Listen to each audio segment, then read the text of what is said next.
Hello, welcome back to Lessons Learned. I'm Sherry, and today I have a really quick, easy project for you.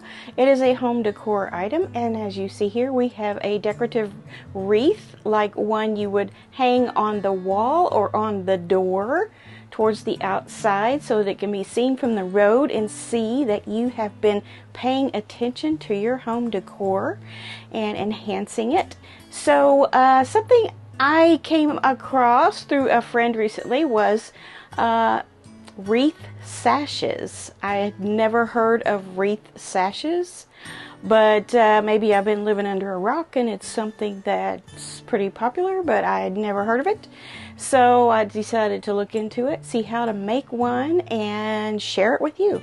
So I did a test sash, and it's this one here. It's just kind of a on the diagonal gingham kind of thing. It's not real gingham, but it was some scrap fabric that I had left over from a quilt backing.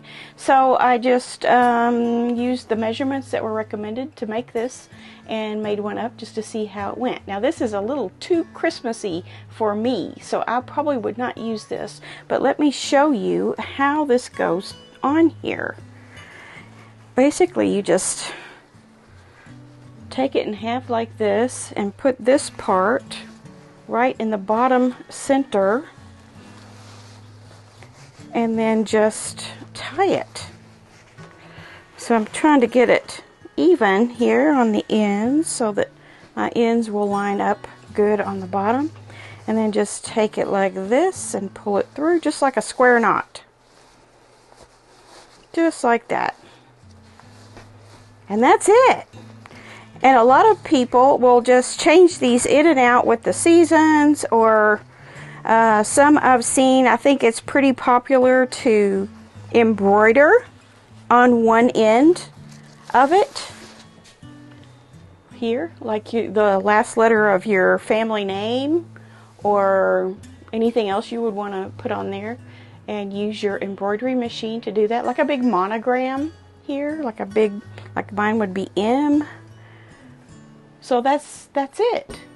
But it's a real simple way to keep the same wreath on your door, and not have to rebuy wreaths for every season that you want to change your theme out.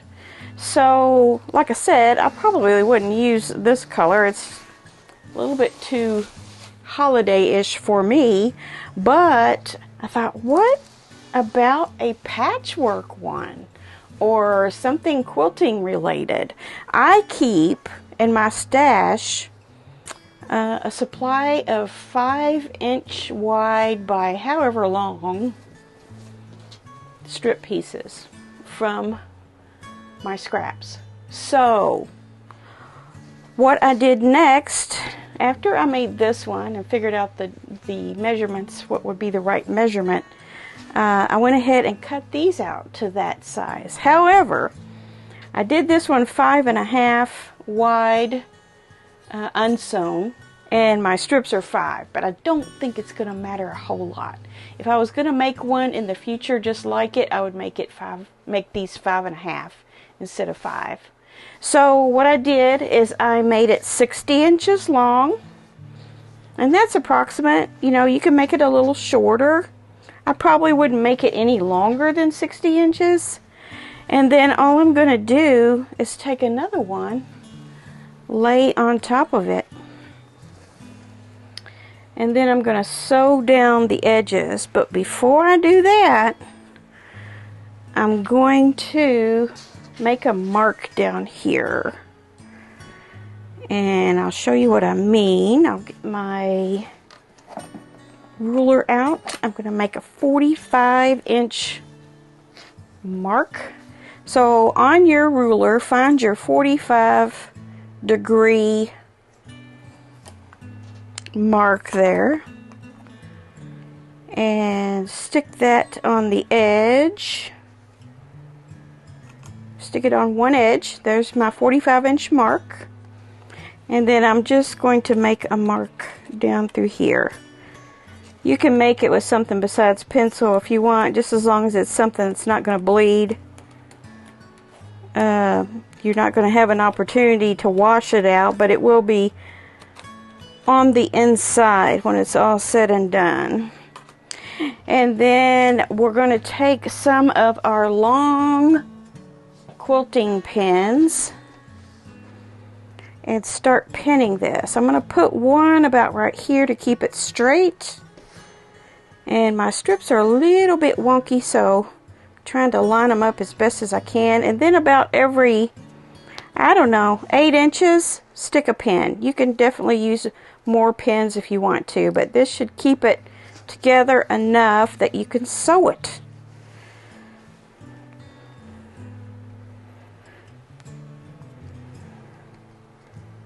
You can use clips too, but if you use clips, you're going to have to put them all the way around. I think just putting a big old pin in the center is going to hold it enough, and you won't even have to take them out as you go. You can take them out when you're finished sewing. Now these want to stretch a little bit, so don't stretch anything. Very important not to stretch anything on this, or your sash will be wonky. Wonky is not one of those things we want going on in our quilt vocabulary unless we are on purpose making wonky blocks. So you want to make your, this one we made this way, and so you want to make it the same way. So I need to put my 45-inch mark even. That's not the way to do it. Here it is, here, right here. One thing is I need to cut this down. Let me go ahead and do that, because I know this one's 60. So let me go ahead and cut the extra off on this one. Just anywhere. And now we can take our 45 over here and make our mark. Just start in the corner. Is that the right way? No, it is not. We need to make it this way. There it is. I have a hard time reading that. There we go. So just make them go the same way. So you can see that line. Couldn't hardly get it to show on the other one. Finish our pinning. I'm going to put one up here in the corner like this. Now you're going to want to make another mark or two about halfway. So let's just fold this in half. So this is our halfway mark right here on that one. And so just go out about 5 inches. Make a mark. What you need to do is to be able to get your hand down inside of it. So we're going to leave this open. I'm going to put an X on this side so I don't get mixed up and start sewing my opening closed right off the bat. So I need to start sewing here, go down to my line, and this is a 1/4 inch seam allowance. Hit that line and then sew on that line. Stop a 1/4 inch short and head this way again, all the way around, and then do the same thing on the other end, just like we did here. Back around to where we marked our opening. So let's go over to the sewing machine and do that. Okay, so here's my mark. See how I put that X on the inside? That means don't sew there. So I'm going to start sewing here and sew all the way around. When I get to that angle, I'll show you what to do there.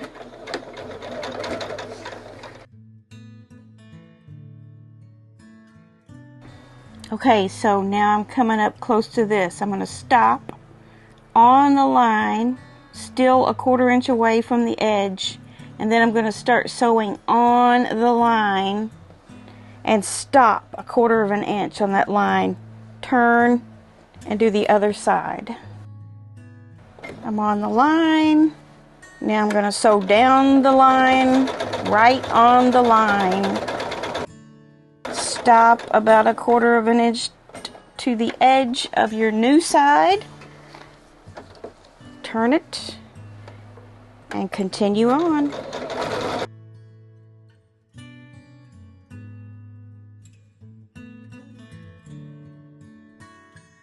Alright, I'm coming up on the next line. Going straight to the line, stopping on the line, and then sewing on the line. Stopping just short of that corner by 1/4 inch, and then turning around and going to the other side. Now, this is the side we started on, so we're going to have to watch for that line and the X. And we're going to stop and backstitch there.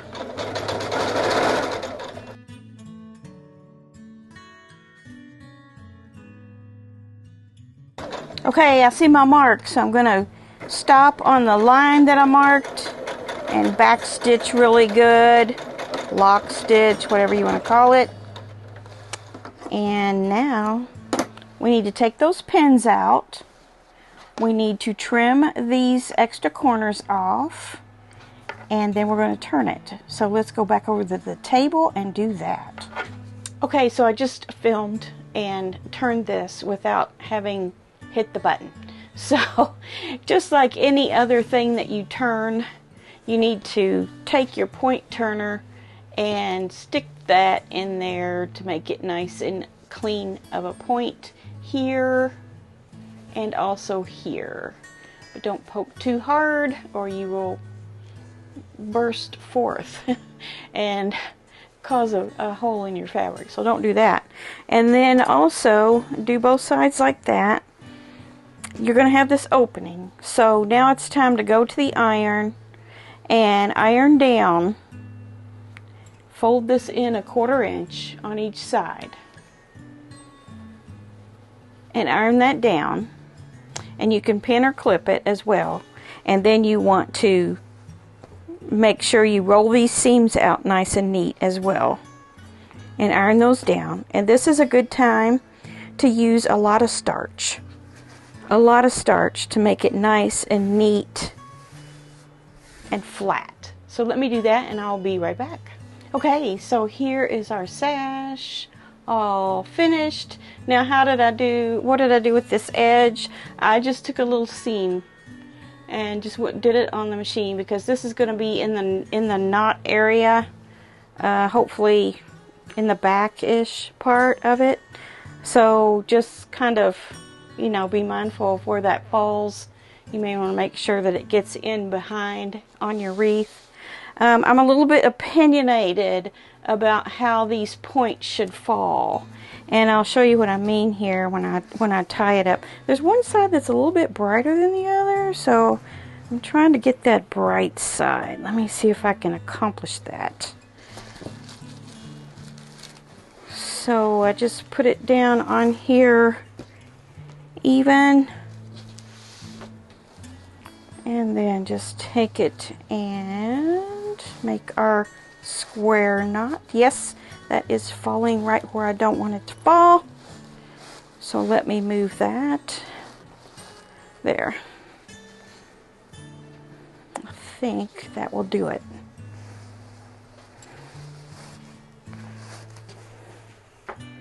Okay. So this is where I want it to fall.